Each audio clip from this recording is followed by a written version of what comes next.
যদি করতে হয় আমার বুকে করো, আমার কর্মীদেরকে গুলি করবো না। ওদের শুধু হাত না, ওদের কলিজা কেঁপে উঠবে ইনশাআল্লাহ। ছিলাম যে রাজধানীর মাটি ঠিক আছে তো সারা দেশ ঠিক আছে। তার মানে রাজধানী হচ্ছে জাতির মগজ। ব্রেইন কাজ করবে তো সারা বডি অ্যাক্টিভ। ব্রেইন ফাংশনলেস হয়ে যাবে, সারা বডি শেষ। আর ব্রেইন যদি সুস্থ থাকে, সবল থাকে, তাহলে আলহামদুলিল্লাহ তার শরীরের প্রত্যেকটা অঙ্গ প্রত্যঙ্গ ব্রেইনের নির্দেশনা অনুসরণ করে ফাংশন করে। এই জায়গাটা যদি পরিষ্কার পরিচ্ছন্ন হয়, মজবুত হয়, শক্তিশালী হয়, তেজি হয়, নব যৌবনা হয়, তাহলে আলহামদুলিল্লাহ সংগঠনে যৌবন ফিরে আসবে। এই জাতির মধ্যে ইসলামী বিপ্লব সাধনের জন্য কয়েক কোটি মানুষ দরকার, এটা আমি ব্যক্তিগতভাবে মনে করি না। সঠিক মানুষটি যদি সঠিক তথ্য সহ আমাদের কাছে হাজির হয় এবং আল্লাহর কাছে হাজির হয়, এই জাতির পরিবর্তনের জন্য খুব বেশি মানুষের প্রয়োজন হবে না। আসসালামু আলাইকুম সুপ্রদর্শক, আমির জামাত ডাক্তার শফিকুর রহমানের একটি বক্তব্য ইতিমধ্যে জামাত শিবিরের নেতাকর্মীদের চমকে দিয়েছে। নিজেদের জীবনকে বাজি রেখে কর্মীদের জীবন বাঁচানোর শপথ তারা নিয়েছে। সুপ্রদর্শক, এটি দেখার পরে আপনারা অবাক হয়ে যাবেন। চলুন আমরা আমির জামাত ডাক্তার শফিকুর রহমানের সেই ঐতিহাসিক বক্তব্যটি শুনে আসি।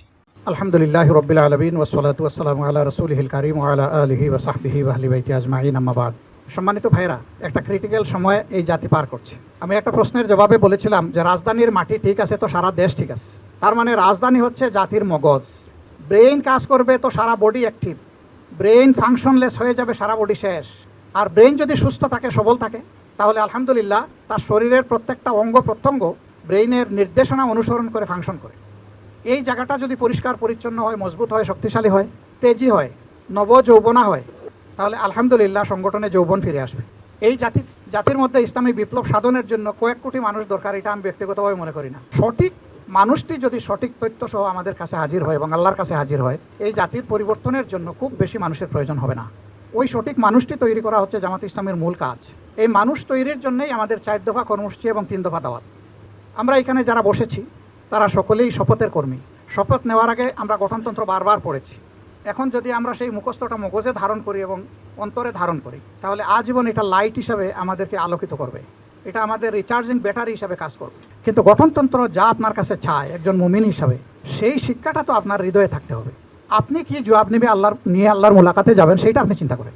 আপনি আল্লাহর সাথে মুলাকাত করবেন, তো সেই মুলাকাতের সময় আল্লাহ বলছেন যে তাদের ওয়াদা সম্পর্কে তাদেরকে জিজ্ঞেস করা হবে এবং তোমরা তোমাদের ওয়াদা পূরণ করো, আল্লাহর সাথে দেওয়া ওয়াদা এবং মাখলুকের সাথে দেওয়া ওয়াদা। তাহলে আল্লাহ তোমাদের সাথে দেওয়া ওয়াদা পূরণ করবেন। আল্লাহ তাআলার ওয়াদা কি? আল্লাহ তাআলার ওয়াদা স্পষ্ট, ওখরা তুহিব্বুনাহা নাসরুম মিনাল্লাহি ওয়া ফাতহুন কারীব ওয়া বাশশিরিল মুমিনিন। স্পষ্ট ওয়াদা যে আমি তোমাদেরকে গুনাহ খাতা তো মাফ করব, জান্নাতও দিব, কিন্তু এর পাশাপাশি আমি দুনিয়াটাকেও তোমাদের জন্য জান্নাতময় বানিয়ে দেব। আমার সাহায্য তোমাদের জন্য যাবে, বিজয় ইসলামের নিশ্চিত হবে, তোমাদের হাত দিয়ে হবে। এটা আল্লাহর ওয়াদা।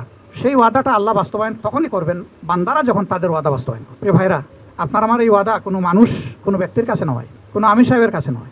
এই ওয়াদাটা সরাসরি আল্লাহ তাআলার কাছে। মহান আল্লাহ রাব্বুল আলামিনকে সাক্ষী রাখিয়া ওয়াদা করিতেছি যে, কারে সাক্ষী রাখিয়া? কে হাজির নাজির? কার সামনে এই ওয়াদা? স্বয়ং আল্লাহ তাআলার সামনে এই ওয়াদা। আমার সম্মানিত ভাইরা, অত সহজ?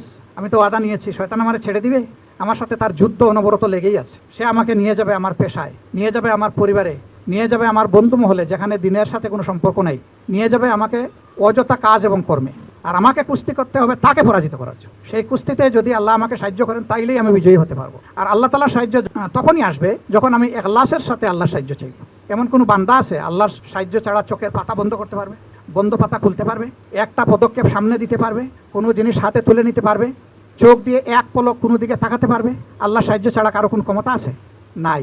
তাহলে সেই আল্লাহর কাছেই আমাদেরকে সকল ব্যাপারে সাহায্য চাইতে হবে। রাসূল করিম সাল্লাল্লাহু আলাইহি সাল্লাম বলেছেন, এমনকি তোমার জুতার ফিতাটাও যদি ছিঁড়ে যায়, ওর জন্য তুমি তোমার আল্লাহর কাছে সাহায্য চাও। সুবহানাল্লাহ, কত তুচ্ছ জিনিস। আল্লাহর হাবিব বলছেন যে ওইটার জন্য আল্লাহর কাছে তুমি সাহায্য চাও। প্রিয় ভাইরা, এই গঠনতন্ত্র সামনে রেখে আমার ওয়াদার প্রত্যেকটি দাবি পূরণের জন্য আল্লাহর কাছে বিগলিত চিত্তে আমাদের সাহায্য চাইতে হবে। সেই সাহায্যটা আরও মজার হবে। চোখের পানি দিয়ে সেজদায় যদি বুক ভাসাইতে পারি, যদি মুখটা ভিজে যায়, দাড়ি যদি ভিজে যায়, আর এক ফোঁটা পানি যদি আল্লাহর দরবারে কবুল হয়ে যায়, আলহামদুলিল্লাহ, তাইলে আমার কাজ হয়ে যাবে আল্লাহ চাইলে। এবং এটার জন্য একটা উপযুক্ত সময় আছে। সেজদায় সবসময় পানি আসবে না, পানি আসারও একটা সময় আছে। সেই বরকতময় সময়ে আমাদেরকে চেষ্টা করতে হবে। প্রত্যেক পাড়ায় মহল্লায় বাংলাদেশে আলহামদুলিল্লাহ মসজিদ আছে।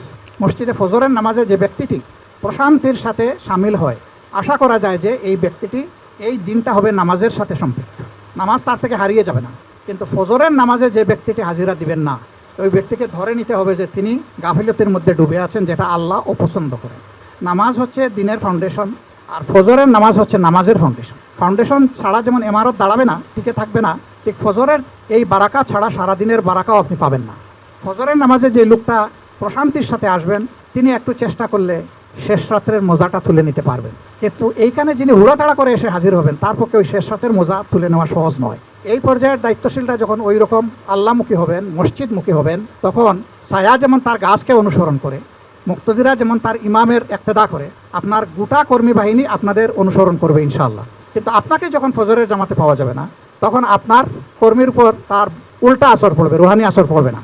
আমি কথাগুলো এই কারণে বলছি যে আমরা নিজেদের মধ্যে বাঞ্ছিত পরিবর্তন আনবো, এই কথাটা আমরা বলেছি যে আমি রোপণ হওয়ার আগ পর্যন্ত যা ইতিবাচক পরিবর্তন দিনের পক্ষে এসেছে, এখন আমি এখানে থেমে যাব না, আমি আমাকে আরও এগিয়ে নেওয়ার চেষ্টা করব, আমি আল্লাহকে আরও বেশি করে ভয় করব, কারণ আল্লাহ তো জানিয়েই দিয়েছেন ইন্না আকরামাকুম ইনদাল্লাহি আতকাকুম, তা সেই আল্লাহর ঘনিষ্ঠ হবে, একান্ত হবে যে আল্লাহকে বেশি বেশি করে ভয় করবে। তা আমার মধ্যে সেই ভয়ের চর্চা হবে, আমি যাতে আল্লাহকে বেশি করে ভয় করতে পারি। আমার রুজিতে হাত দেওয়ার সময় আমি বিবেককে প্রশ্ন করব, আমি যে টাকাটা নিচ্ছি, আমি চাকরিজীবী হতে পারি, আমি চাকরির হক আদায় করে নিচ্ছি কিনা, আমি একজন চিকিৎসক হতে পারি, আমি আমার রোগীর হক আদায় করে নিচ্ছি কিনা, আল্লাহকে ভয় করে নিচ্ছি কিনা, আমি একজন আইনজীবী হতে পারি, আমার হাতে টাকা আমি চাইলে নিতে পারবো, আমি সেই হকটুকুর দিকে খেয়াল রাখছি কিনা এবং আল্লাহকে ভয় করছি কিনা, আমি একজন ব্যবসায়ী হতে পারি, আমার ব্যবসার মেজারমেন্টের মানদণ্ড ঠিক আছে কিনা, কোয়ালিটি যা বলছি এটা আমার জানা মতো নিশ্চিত আছে কিনা।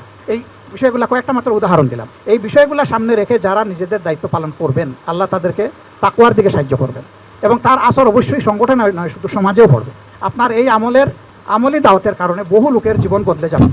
ইসলামী আন্দোলন সফল হওয়ার জন্য সবাইকে ব্যক্তিগতভাবে বিশাল পণ্ডিত হওয়া জরুরি নয়। রাসূল করিম সাল্লাল্লাহু আলাইহি সাল্লামের সাহাবায়ে কেরাম রিদওয়ানুল্লাহি তাআলা আলাইহিম আজমাইনের প্রত্যেক সদস্য কোরআনের হাফিজ ছিলেন না, হাদিসের হাফিজ ছিলেন না, কিন্তু তারা আল্লাহ রসুলের সিরতের হাফিজ ছিলেন, আল্লাহ রসুলের আমলের হাফিজ ছিলেন। সেই আমল থেকে তারা এনলাইটেড হয়েছেন, আলোকিত হয়েছে। সেই আলো দিয়েই দুনিয়ার অন্ধকার তারা দূর করেছেন, আল্লাহ তাদেরকে দিয়ে দূর করার ব্যবস্থা করেছে। আমাদের ওই জায়গাটায় আসতে হবে, এই দায়িত্বশীল লোকদেরকে সাহাবায়ে কেরামের পথ ধরে হাঁটতে হবে, অবশ্যই হাঁটতে হবে, এর কোনো বিকল্প নাই। আপনার মনকে একটা জায়গায় খুব জোর করে আনতে হবে যে আমি হারাম এবং গুজামিলের কোনো টাকা আমার হাতে আর উঠবে না। গুজামিলটা হারাম, গুজামিলটা কখনো হালাল হতে পারে না, হালালও বাইয়ে না, হারামও বাইয়ে না। তো আমি যদি স্পষ্ট করে হাতে টাকা না তুলতে পারি তাহলে এটা অস্পষ্ট, এটা বাইয়ে না নয়। যেটা বাইয়ে না নয় সেটা হালাল হওয়ার প্রশ্নই উঠে না। বলবেন মকরু তো হইতে পারে, মকরু মানে কি জানেন? মকরু মানে ঘৃণিত। আপনি কি তাহলে ঘৃণিত হবেন? সেটা তো হতে পারে না।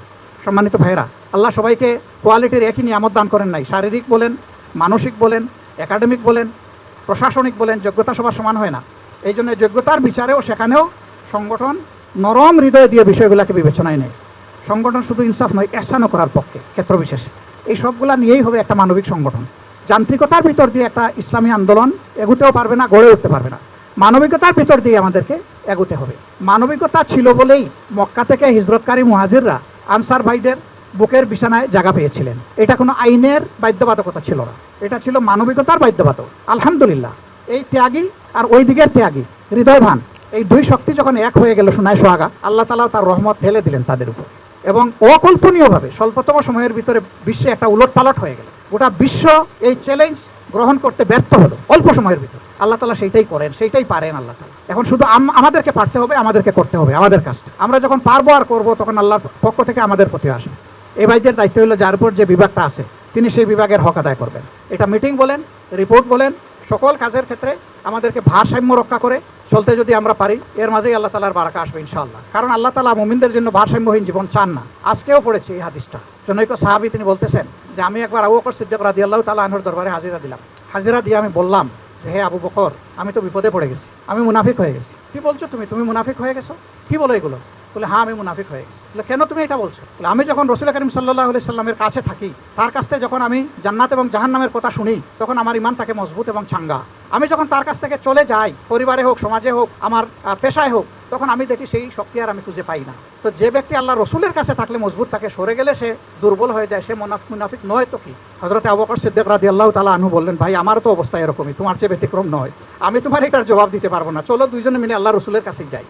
রাসূল করিম সাল্লাল্লাহু আলাইহি সাল্লামের কাছে তারা গেলেন। যাওয়ার পরে আল্লাহর রসুল তাদের দুইজনের কথা শুনলেন। শোনার পরে বললেন যে হ্যাঁ, উত্তম যদি সর্বাবস্থায় তোমরা একই স্ট্যান্ডার্ড মেনটেন করতে পারো, কিন্তু এটা হবার নয়, কারণ এটাই মানুষের ফিতরত এবং এতে তোমাদের কোনো অসুবিধা হবে না। আল্লাহু আকবার। আরেকটা হাদিস পড়লাম আজকে, যে ওই যে 3 সাহাবীর কথা, আম্মা জান আয়েশা সিদ্দিকা রাদিয়াল্লাহু তাআলা আনহার কাছে আল্লাহ রসুলের প্রাইভেট আমলগুলো জানতে গিয়েছিলেন, যে পারিবারিক জীবনে তিনি কেমন। সামাজিক জীবনে তো আমরা সবসময় পাচ্ছি, প্রকাশ্য দিবালোকে পাচ্ছি, চলছি, কাজ করছি, আমরা তো সেটা জানি, এটা সাক্ষী আমরা। কিন্তু যখন তিনি আমাদের থেকে আলাদা হয়ে যান, পরিবারের সাথে যান, তখন কেমন?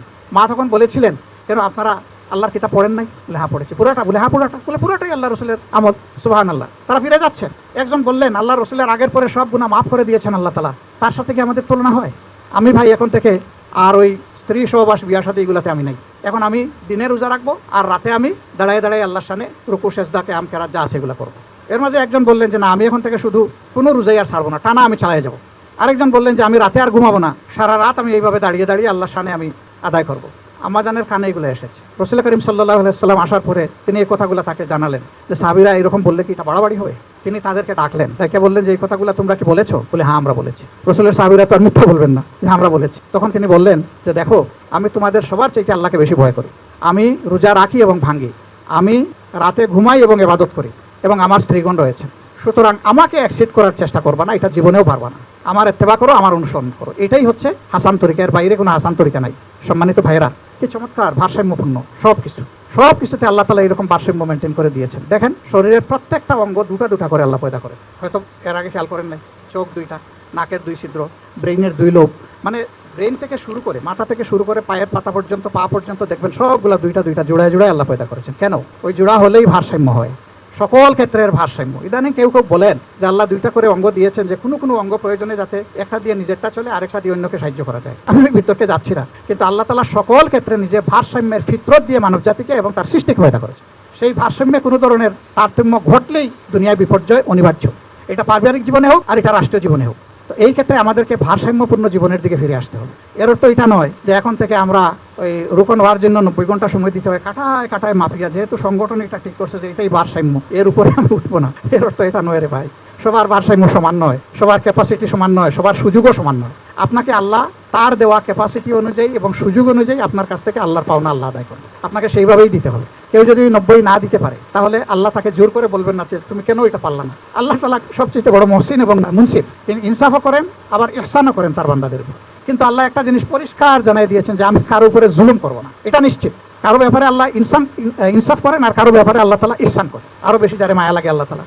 তো আমাদের মধ্যে নিজেদের মধ্যে ওই দুইটার চর্চা হবে ইনশাআল্লাহ, এবং নেক কাজে আমরা এক অন্যকে সহযোগিতা করব, ডিসকারেজ করবো না। সে আমার পুত্র হতে পারে, মেয়ে হতে পারে, আমার স্ত্রী হতে পারেন, মা হতে পারেন, বাবা হতে পারেন, ভাই হতে পারে, আমার শ্বশুর বাড়ির আত্মীয় হতে পারে, আমার জানি দোস্ত বন্ধু হতে পারে, আমার কর্মস্থলের সঙ্গে হতে পারে, আমার পাড়া প্রতিবেশী হইতে পারে, যে হোক আমরা নেক কাজে এক অন্যকে ইনশাআল্লাহ সহযোগিতা করব। আমি আখের যে কথাটা বলে আমার কথা শেষ করতে চাই, আমরা একটা প্রত্যাশিত বিপ্লব চাই কিনা?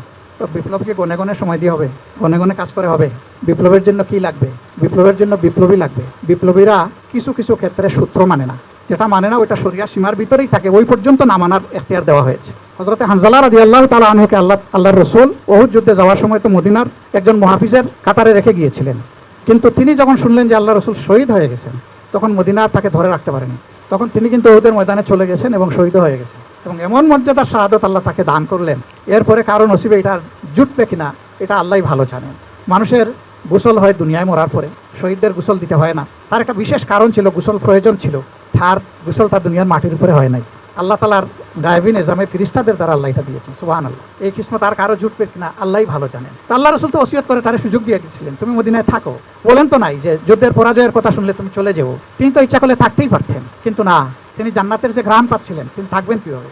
জান্নাত তো তাকে টেনে নিয়ে গেছে উহুদের প্রান্তরে। আলহামদুলিল্লাহ, তিনি যুদ্ধ করতে করতে শহীদই হয়ে গেলেন। আল্লাহ তাআলা তাকে কবুল করুন এবং শহীদদের মধ্যে উত্তম মর্যাদা আল্লাহ তাকে দান করুন। এই স্পিরিটগুলো অন্তরে ধারণ করে আমাদেরকে বিপ্লবী হতে হবে। বিপ্লবী মানে কি মানুষের দোকানপাট ভাঙচুর করা, গাড়ি ঘোড়ায় আগুন দেওয়া? বিপ্লবী মানে হচ্ছে অন্যায়ের বিরুদ্ধে শক্ত হয়ে দাঁড়িয়ে থাকার নাম বিপ্লব। যদি কোনো জায়গায় অন্যায়ভাবে আমাদের বৈধ অধিকারের উপরে হস্তক্ষেপ করে, এমনকি গুলি চালায়, দায়িত্ব হবে ওখানে যিনি মূল প্রধান ব্যক্তি, তিনি চিৎকার দিয়ে বলবেন গুলি যদি করতে হয় আমার বুকে করো, আমার কর্মীদেরকে গুলি করবো না। প্রথমে বলবেন গুলি বন্ধ করো, আমরা শান্তিপূর্ণ উপায়ে আমাদের কর্মসূচি বাস্তবায়ন করছি। কর্মীদেরকে বলবেন যে যেখানে আছেন দাঁড়ায় থাকেন, আর এরপরে যদি ওরা গুলি চালাতে চায় বলবেন যে আমার বুকে চালাও। যখন প্রধান দায়িত্বশীল এই আহ্বান জানাবেন, ওদের শুধু হাত না, ওদের কলিজা কেঁপে উঠবে ইনশাআল্লাহ। আর কর্মীরাও যদি দাঁড়ায় যায়, তাহলে পায়ের তলার মাটি ওদের সরে যাবে। আমি একটা উদাহরণ দিলাম মাত্র। ওদের প্রান্তরে রাসূল করিম সাল্লাল্লাহু আলাইহি ওয়াসাল্লাম একসময় একা হয়ে গেলেন। একা, কাফিররা খুব নিকটে চলে আসলো। একজন কুখ্যাত কাফের তার তীর ধনুর সীমানার ভিতরে পেয়ে গেল, এখন একটু পরে সে তলোয়ারের সীমানার ভিতরে পেয়ে যাবে। আল্লাহর এক বান্দি হযরত নুসাইবা রাদিয়াল্লাহু তাআলা আনহা, শত্রুর অস্ত্র আর রাসূলের বক্ষ এর মাঝখানে তিনি দেওয়াল হয়ে গেলেন, এবং তিনি তার উপর অস্ত্রগুলা লুফে নিলেন। সম্মানিত ভাইরা, আমরা বিশ্বাস করি আমাদের দায়িত্বশীলদের প্রতি আমাদের কর্মীদের মায়া, মহব্বত, আনুগত্যের কোনো কমতি নাই, কিন্তু দায়িত্বশীলদেরকে এই মর্যাদার জায়গাটার মর্যাদা করতে হবে। এই মর্যাদাপূর্ণ জায়গার সম্মান দায়িত্বশীলদেরকে রাখতে হবে। যে দায়িত্বশীল এটা রাখতে পারবেন না, তিনি তার নিজের এবং সংগঠনের ক্ষতির জন্য যথেষ্ট। আমি একটা দানবীয় শক্তির বিরুদ্ধে আল্লাহ তাআলা রুহানি বলে নিজেদের অন্তরকে বলিয়ান করার জন্য আপনাদের প্রতি উদাত্ত আহ্বান জানাচ্ছি। এর জন্য প্রয়োজন কোরআনের গভীর অধ্যয়ন, প্রয়োজন আল্লাহর রসুলের হাদিসের গভীর অধ্যয়ন, মৌলিক ইসলামী সাহিত্যগুলো বেশি করে পড়া এবং বুঝার চেষ্টা করা, আর এর সাথে সাথে নিজের আমলকে মিলাইয়া নেওয়া, যেখানে আমলের অসঙ্গতি আছে দূর করা এবং আল্লাহর দিকে বেশি করে ঝুঁকে পড়া, রুজু হয়ে যাওয়া। ইনশাআল্লাহ এই জাতির মুক্তি আসবে। এই জাতির হয়তোবা প্রসব বেদনা বেশি দূরে নয়, হয়তো খুব নিকটে। প্রসব বেদনা খুব কষ্টের জানি, আল্লাহ যেন সেই কষ্টের জন্য আমাদেরকে তৈরিও করেন এবং সহ্য করার তৌফিকও আমাদেরকে দান করেন। আর এরপরে যেন এই জাতির দুনিয়া আখিরাতের মুক্তিটা আল্লাহ নিশ্চিত করে দেয়। আমাদের এই অবস্থার জন্য আমরাই দায়ী। আমরা আল্লাহ তাআলার কাছে নতশিরে নিজের দায় স্বীকার করে আমরা তওবা করছি। আস্তাগফিরুল্লাহ, ইন্নাল্লাহ গফুরুর রহিম, আস্তাগফিরুল্লাহ আল্লাযী লা ইলাহা ইল্লা আনতা, আস্তাগফিরুকা ওয়া আতুবু ইলাইক। আমরা আল্লাহ তাআলার দরবারে আমরা তওবা করছি, আল্লাহ আমাদের তওবা কবুল করুন। এটা মুখের তওবা নয়, এটা আমাদের বুকের তওবা। সম্মানিত ভাইরা, আমি সবচেয়ে বড় গুনাহগার। আমি বিশ্বাস করি আমার প্রতিটি ভাইয়ের নেক আমল আমার চেয়ে ভালো এবং আল্লাহর সে আমার চেয়ে প্রিয়। আমার জন্য বুক করে আপনারা দোয়া করবেন, অসঙ্গত কোনো কাজ যেন আমি না করি। আর যদি কিছু আমার ভুলের জন্য, দুর্বলতার জন্য হয়ে যায়, আল্লাহ যেন সাথে সাথে আমাকে সংশোধনের ব্যবস্থা করেন। অন্য ভাইয়ের 10টা বড় ভুলে না ক্ষতি হবে, আমার একটা ছোটো ভুলের কারণে এর চেয়ে বড় ক্ষতি হয়ে যেতে পারে। আল্লাহ যেন আমাকে হেফাজত করেন, আমার মগজকে হেফাজত করেন, আমার জেহেনকে হেফাজত করেন, আমার কলকে হেফাজত করেন। আর বডিটা তো আল্লাহর জন্য দেওয়াই আছে, আল্লাহ যেভাবে পছন্দ করেন। আপনাদের জন্য দোয়া করি, আল্লাহ তাআলা এই কাঙ্ক্ষিত বিপ্লবের এক একজন সেনাপতি হওয়ার তৌফিক আপনাদেরকে দান করুন, এক একজন সেনাপতি হিসেবে আপনাদেরকে কবুল করুন এবং আপনাদের তৎপরতার মাধ্যমে এই মহানগরীকে একটি আদর্শ মহানগরী হিসেবে, ইসলামের একটি বলিষ্ঠ দুর্জয় ঘাঁটি হিসেবে আল্লাহ তাআলা আমাদেরকে হাদিয়া হিসেবে দান করুন। সুবহানাকাল্লাহুম্মা ওয়া বিহামদিকা আশহাদু আল্লা ইলাহা ইল্লা আনতা, আস্তাগফিরুকা ওয়া আতুবু ইলাইক। আসসালামু আলাইকুম। সুপ্রদর্শক, আমির জামাত ডাক্তার শফিকুর রহমানের এই বক্তব্যটি আপনারা কীভাবে দেখছেন? অবশ্যই আপনাদের মূল্যবান মন্তব্য কমেন্ট বক্সে জানাবেন। সবসময় সত্য নির্ভেজাল তথ্য পেতে স্বাধীন বাংলা ইউটিউব চ্যানেল সাবস্ক্রাইব করে আমাদের সাথে থাকুন। আসসালামু আলাইকুম ওয়া রাহমাতুল্লাহি ওয়া বারাকাতুহু।